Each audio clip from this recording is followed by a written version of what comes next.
செய்திகள் வாசிப்பவர் சிவாஜினி. செய்திகள் தொடர்கின்றன.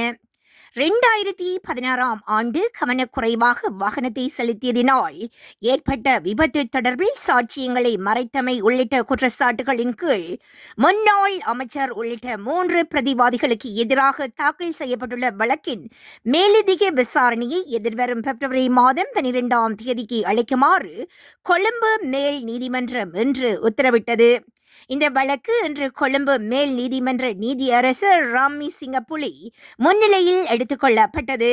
இதன்போது வழக்கின் சாட்சியங்கள் எவரும் நீதிமன்றத்தில் முன்னிலையாகவில்லை என தெரிவிக்கப்பட்டுள்ளது. அதற்கமைய மேலதிக சாட்சிகள் விசாரணைகள் பிப்ரவரி மாதம் 12ஆம் தேதி வரை ஒத்திவைக்கப்பட்டுள்ளன. 2016ஆம் ஆண்டு பிப்ரவரி 28ஆம் தேதி ராஜகிரிய பகுதிகளில் கவனக்குறைவாக வாகனத்தை செலுத்தி ஏற்படுத்திய விபத்தை மறைத்தமை மற்றும் சாட்சியங்களை அளித்தமை உள்ளிட்ட குற்றச்சாட்டுகளின் கீழ் முன்னாள் அமைச்சர் பாட்டாளி சம்பிக்க ரணவக்க, அவரது சாரதி தில்லும் துசித குமாரா மற்றும் வெலிகடை போலீஸ் நிலையத்தின் முன்னாள் பொறுப்பதிகாரி சுதப் எஸ் மடல ஆகியோருக்கு எதிராக சட்டமா அதிபரினால் இந்த வழக்கு தாக்கல் செய்யப்பட்டது இங்கு குறிப்பிடத்தக்கது.